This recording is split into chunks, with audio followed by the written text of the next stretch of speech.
फितनल खारिज और फितनल हिंदुस्तान भारत की नाकाम प्रॉक्सीज हैं। फील्ड मार्शल सैयद आसिम मुनीर कहते हैं कि मारक हक में शिकस्त खाने वाले भारत प्रॉक्सीज वॉर पर शिद्दत ला रहा है। भारत बलूचिस्तान के अवाम की गहरी हुब्बुल वतनी को निशाना बनाने की नाकाम कोशिश कर रहा है। दहशतगर्द किसी मजहब, फिरके या कौमियत को नहीं देखते। पाकिस्तान किसी भी अंदरूनी या बैरूनी खतरे से निमटने के लिए हर लिहाज से तैयार है। कौमी वक़ार के तहफ़्फ़ुज़ और अवाम की सलामती को हर कीमत पर यकीनी बनाया जाएगा।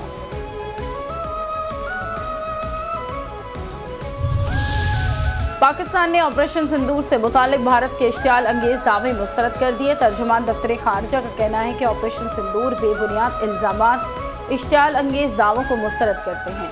अंदरूनी सियासी फ़ायदे के लिए कशीदगी को बढ़ावा देना खतरनाक हद तक जानते हैं। भारत ने बगैर तहकीकात हमला किया। 6 और 7 मई को भारतीय हमले में दर हकीकत मासूम अफराद शहीद हुए। भारत अपनी किसी भी स्ट्रेटेजिक हदफ को हासिल करने में नाकाम रहा।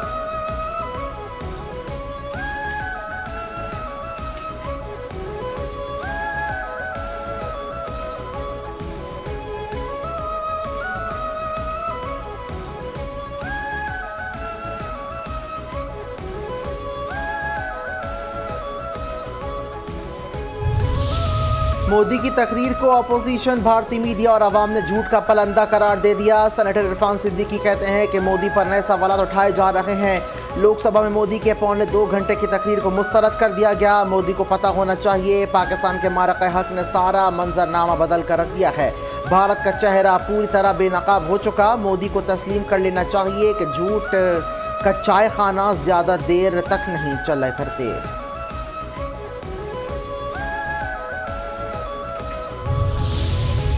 वज़ीर आज़म शहबाज शरीफ से वर्ल्ड इकोनॉमिक फोरम की मैनेजिंग डायरेक्टर की मुलाकात। वज़ीर आज़म का वर्ल्ड इकोनॉमिक फोरम के साथ पाकिस्तान को मजबूत और दरीना शराकत दारी का इरादा। वज़ीर आज़म ने पाकिस्तान में गुज़श्ता चंद सालों में मुल्क में नुमाया मौशी बहाली के बारे में आगाह किया। Managing director world economic forum ने भी इस अमर में दिलचस्पी का इजहार किया।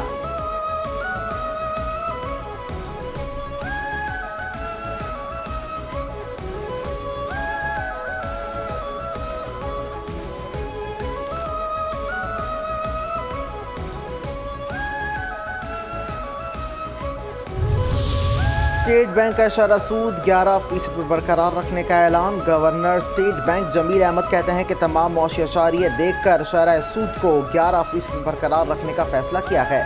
मई और जून में महंगाई की शरह में कुछ इजाफा हुआ है। मुल्क में इस वक्त महंगाई की शरह 7.2% है। गुज़श्ता माली साल हमारी महंगाई की शरह 4.5% रही। गुज़श्ता साल खुर्दनी अशिया की महंगाई में बड़ी कमी आई है।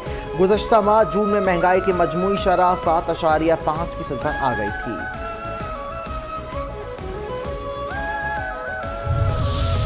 पाकिस्तान की मईशत हुकूमती एदाद से कम रहने का इम्कान। IMF ने आलमी मईशत से मुतालिक आउटलुक जारी कर दी। तर्जुमान IMF के मुताबिक 2026 में पाकिस्तान की मौशी तरक्की की शरह 3.6% हो सकती है। हुकूमत पाकिस्तान ने नई माली साल में मौशी तरक्की की शरह 402 तक पहुँचाने का हदफ मुकर्रर किया है। 2025 में आलमी मईशत की तरक्की की शरह 3% रहेगी।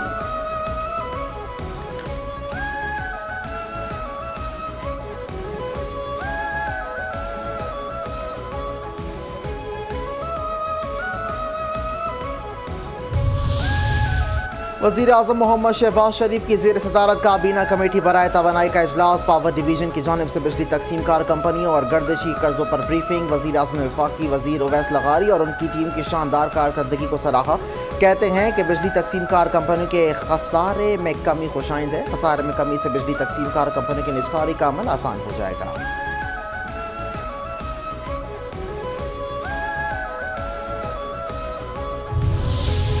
ट्रम्प झूठ बोल रहा है, मोदी ये कहने की सलाहियत नहीं रखते।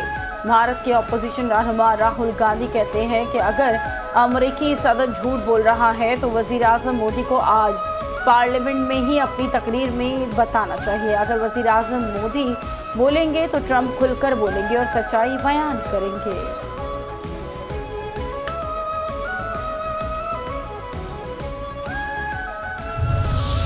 ऑपरेशन सिंदूर की शिकस्त छुपाने के लिए मोदी का झूठा खेल बेनकाब, मिसाइल नुमाइश से सियासी बहरान संभालने की कोशिश। मोदी सरकार की जंगी जनूनियत खत्ते को तबाही के दिखाने पर ले आई। भारत के 28 और 29 जुलाई को मुसलसल 2 रोज पहले मिसाइल की तजर्बात, भारत की धमकियों, जंगी जनूनियत का मुंह तोड़ जवाब। पाकिस्तान का जदीद नस्र खतफ 9 मिसाइल है। नस्र मिसाइल भारत की हर किस्म की अस्करी साजिशों को नाकाम बनाने की कुव्वत रखता है। पाकिस्तानी नस्र मिसाइल तेज़ रफ्तार मोबाइल और जोहरी और हेडलिम जाने की सलाहियत रखता है। नस्र मिसाइल की मोबाइल और तेज़ रफ्तार खसूसियात उसे दुश्मन की पहली ज़रब के खिलाफ मौसर बनाती है।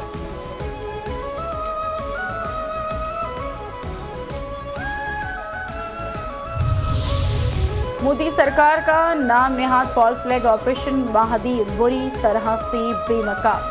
मोदी के सियासी एजेंडे को सहारा देने की नाकाम कोशिश जारी। मोदी सरकार ने ऑपरेशन सिंदूर की नाकामी छुपाने के लिए ऑपरेशन महादेव का ड्रामा रचाया। मोदी की लोकसभा में तकरीर से एक दिन कबल फेक एनकाउंटर, सियासी स्टेज तैयार करने की कोशिश। फॉल्स फ्लैग ऑपरेशन हिंदुत्व सरकार की रियासती पॉलिसी बन चुके हैं।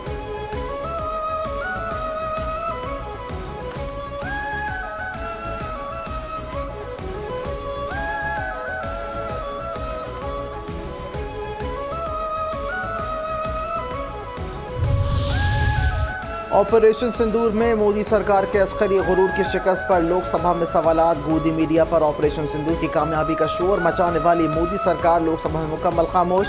ऑपरेशन सिंदूर की तफसीलात ना मिलने पर भारतीय लोकसभा अरकान ने मोदी सरकार का पीछा ना छोड़ा।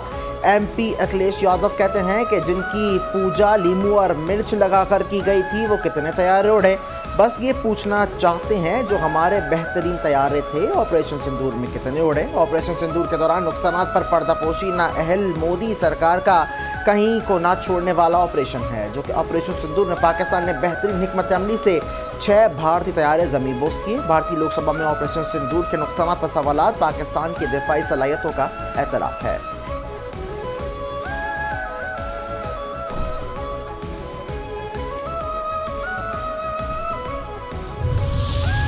हर महाज पर नाकामी, हर फोरम पर खामोशी। मोदी सरकार का झूठा देशभक्ति बयानिया बेनकाब। ऑपरेशन सिंदूर हो या महादेव, हर महाज पर मोदी सरकार की नाकामी बेनकाब हो चुकी। सबसे ज़्यादा तकलीफदेह बात यह है कि वज़ीर आज़म ने हलाक होने वालों को भुला दिया। राहुल गांधी और प्रियंका गांधी का शुक्रिया जिन्होंने इनको पार्लियामेंट में याद रखा। जंगबंदी रोकने का फैसला सिर्फ भारत को करना चाहिए था, किसी तीसरे फरीक को नहीं।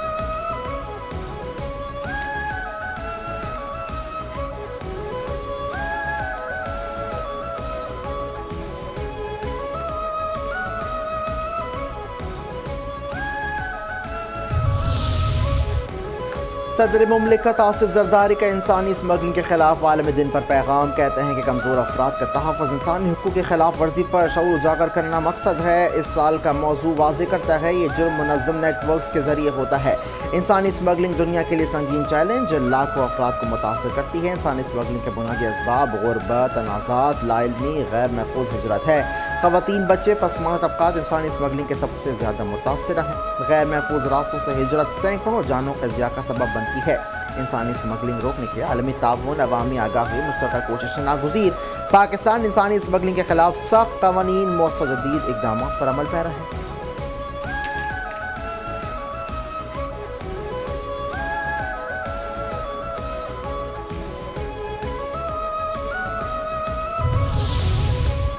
इंसानी स्मगलिंग एक संगीन मुनज़्ज़म जुर्म है। वज़ीर आज़म शहबाज शरीफ कहते हैं कि जराइम पेशा गिरोह दुनिया भर में फ़िक्र मौश में मुब्तला अफराद को झूठे ख्वाब दिखाकर इंसानी स्मगलिंग का निशाना बनाते हैं। पाकिस्तान में गुज़श्ता बरसों के दौरान तारकीन वतन की समंदर में जानों के ज़िया जैसे अफसोसनाक वाक़यात ने इंसानी स्मगलिंग की हौलनाक हकीकत को बेनकाब किया है। मुल्की और बैनुल-अक़वामी क़वानीन की भी खिलाफ वर्जी है।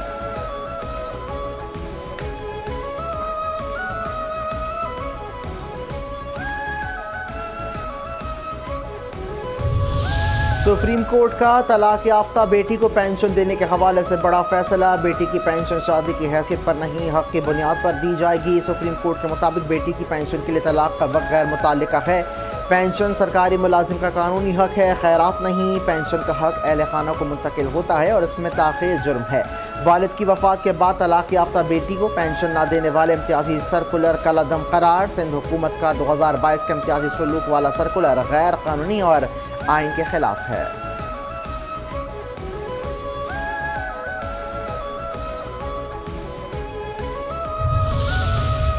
खैबर पख्तूनख्वा से सानिया नशर की सेनेट में खाली नशस्त पर ज़िमनी इलेक्शन कल होगा। पीपल्स पार्टी की उम्मीदवार राहिला बीबी नून लीग की उम्मीदवार के हक में दस्तबरदार हो गई। राहिला बीबी ने इलेक्शन से दस्तबरदारी के लिए रिटर्निंग ऑफिसर को खत लिख दिया। सूबाई इलेक्शन कमीशन का कहना है कि असम्बली के जरगा हॉल को पोलिंग स्टेशन करार दिया गया है। खाली नशस्त पर मजमूई तौर पर 9 उम्मीदवार मैदान में हैं।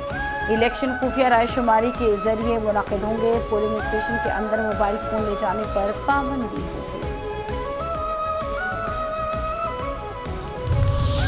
बानी पीटीआई ने बेटों को पाकिस्तान आने से नहीं रोका। तहरीक इंसाफ के मरकजी सेक्रेटरी तलाश शेख वकास अकरम कहते हैं कि बानी पीटीआई के बच्चे पाकिस्तान आएंगे, सिर्फ तारीख तय होना बाकी है। बानी ने कासिम और सुलेमान को पाकिस्तान आने से कतन नहीं रोका।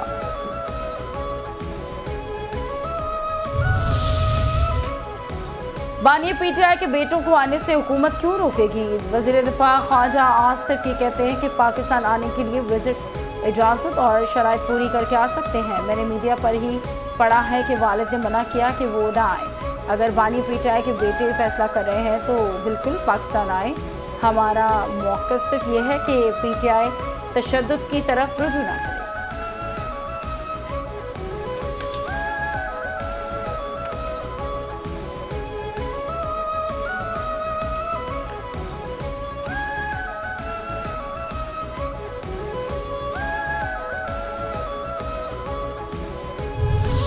बानी पीटीआई के बच्चे पाकिस्तान नहीं आ रहे। वज़ीर इत्तलात पंजाब अज़मा बुखारी कहती हैं कि बच्चों की मां ने इन्हें पाकिस्तान जाने से रोक दिया है। बानी पीटीआई के बच्चे एहतजाज में शामिल नहीं होंगे तो इनकलाब कैसे आना। 5 अगस्त का एहतजाज आगाज़ से कबल ही फ्लॉप शो हो गया। अलीमा खान ने भी नाम नहाद एहतजाज की नाकामी की पेशगी तला दे दी है। पीटीआई की मौजूदा क़यादत भी एहतजाज की हामी नहीं है। केपी के बलदियाती इदारों में 354 अरब की बेज़ाब्तगियाँ चार्जशीट हैं। खैबर पख्तूनख्वा के अवाम पर खर्च होने वाले फंड्स की बंदर बांट हो रही है। चोर चोर का राग लापने वाले खुद 12 साल से करप्शन के रिकॉर्ड कायम कर रहे हैं।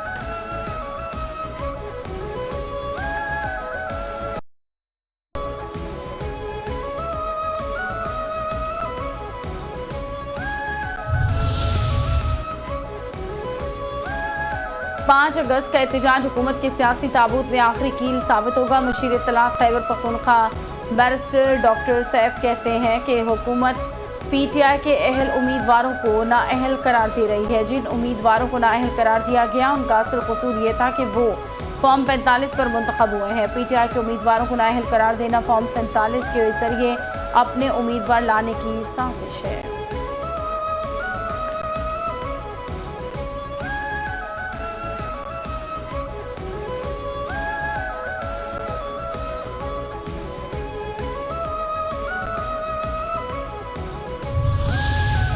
सबसे बड़ा कसूर ये है कि मैं बानी पीटीआई के साथ हूँ। जमशेद दस्ती कहते हैं कि हालात हमारे लिए बड़े सख्त हैं। इलेक्शन कमीशन ने मेरे साथ ज्यादती की है। मुझे अदालतों से पूरी उम्मीद है कि वो इंसाफ करेंगे। आज भी अदालतों ने हमें इंसाफ दिया। मैं 5 दफ़ा रुकन कौमी असम्बली मुंतखब हुआ हूँ। मेरे खिलाफ जो दावा है उसमें कोई हकीकत नहीं। स्पीकर को चाहिए था कि मुझे बुलाते और सुनते।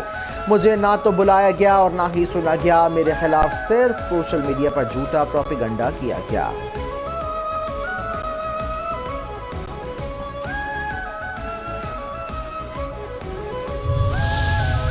गवर्नर सिंह कामरान टिसोरी से FPCCI के वफ़द की मुलाकात। मारका हक जश्न आज़ादी मुहिम की तैयारियों पर बिजनेस कम्युनिटी को इत्तेमाद में लिया गया। FPCCI मारका हक जश्न आज़ादी तक़रीबात में शिरकत की यकीन दहानी। गवर्नर सिंह कामरान खान टिसोरी कहते हैं कि मारका हक जश्न आज़ादी में कारोबारी बिरादरी की शमूलियत नहायत अहम है। आज हम जो कुछ भी हैं इस मुल्क की बदौलत है।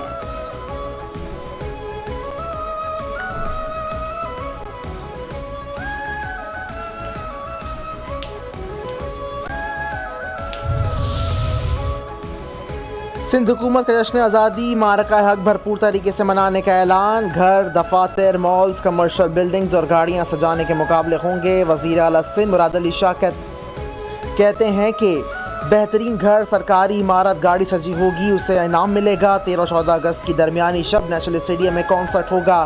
फायरवर्क्स का भी इंतजाम। 8 अगस्त को हैदराबाद रानी बाग में म्यूजिकल कॉन्सर्ट होगा। 10 अगस्त को सक्खर में इवेंट होगा।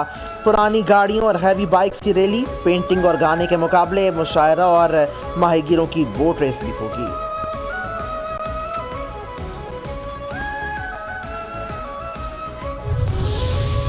फ्रांस और बरतानिया का फ़लस्तीन को तस्लीम करने का फैसला खुश आइंद है। सेनेटर शेरी रहमान कहती हैं कि जुल्म की इंतहा के बाद बिलाखिर दुनिया को गाज़ा का दर्द महसूस होने लगा है।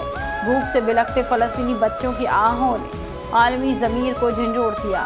बरतानिया और फ्रांस का फैसला इंसाफ, इंसानी हमदर्दी और आलमी अमन की सम कदम है। फ्रांस, बरतानिया दीगर ममालिक के दबाव के बाद इसराइली इमदादी ट्रक दाखिल होने की इजाज़त दी।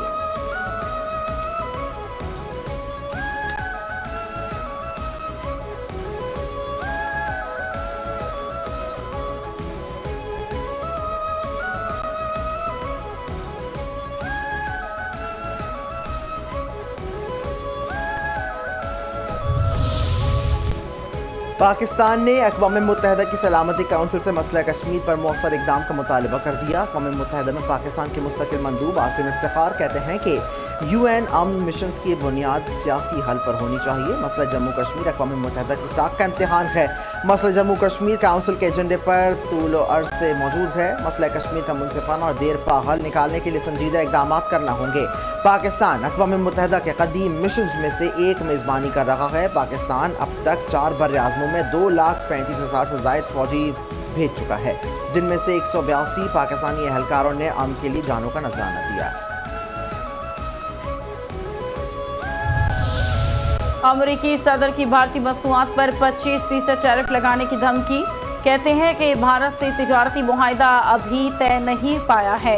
बरतानिया के फ़लस्तीन को मशरूत तौर पर रियासत तस्लीम करने के फैसले पर तबादला ख्याल नहीं हुआ था। फ़लस्तीन को रियासत तस्लीम करना हमास को इनाम देने के मुतरादिफ है। अमेरिका इस कैंप नहीं जिसने फ़लस्तीन रियासत को तस्लीम किया हो। इसराइल नहीं चाहता कि हमास इमदाद या वहाँ जाने वाला पैसा चोरी करे।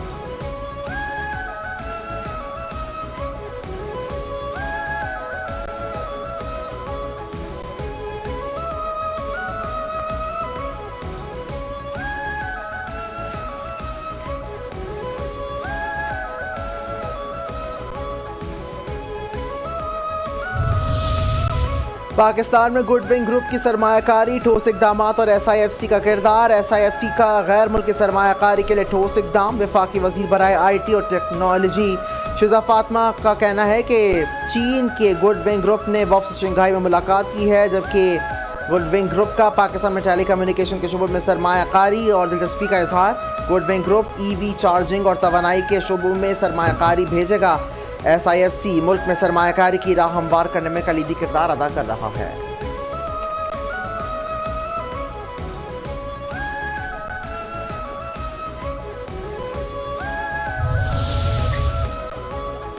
रूस की मशरकी साहिल के करीब 8.8 शिद्दत का ज़लज़ला, सुनामी की वार्निंग। गैर मुल्की मीडिया रिपोर्ट्स के मुताबिक खौफनाक ज़लज़ले के बायस 3 से 4 मीटर ऊंची सुनामी लहरें रिकॉर्ड की गई।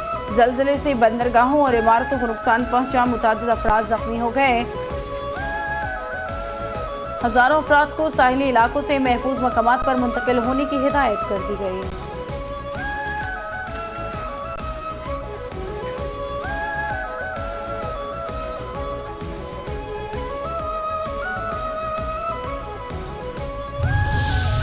टेस्ट बैटर्स रैंकिंग में इंग्लैंड के जो रूट का पहला नंबर बरकरार। ICC ने प्लेयर्स की नई रैंकिंग जारी कर दी। न्यूजीलैंड के केन विलियमसन दूसरे पर मौजूद, इंग्लैंड के हैरी ब्रूक तीसरे और ऑस्ट्रेलिया के स्टीव स्मिथ चौथे नंबर पर।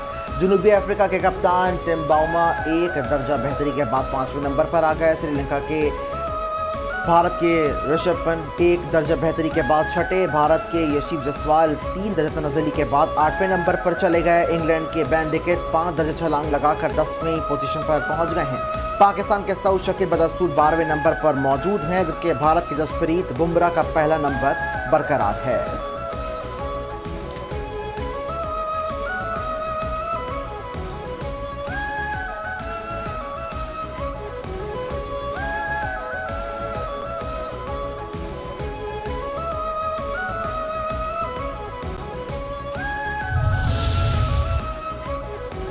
भारत ने दरिया चनाब में पानी छोड़ दिया। फ्लड फोरकास्टिंग डिवीजन के मुताबिक हेडमराला के मुकाम पर दरमियाने दर्जे का सैलाब। हेडमराला के मुकाम पर बहाव 1,76,000 क्यूसेक रिकॉर्ड किया गया। दरिया चनाब में पानी के बहाव में मजीद इजाफे का खदशा है।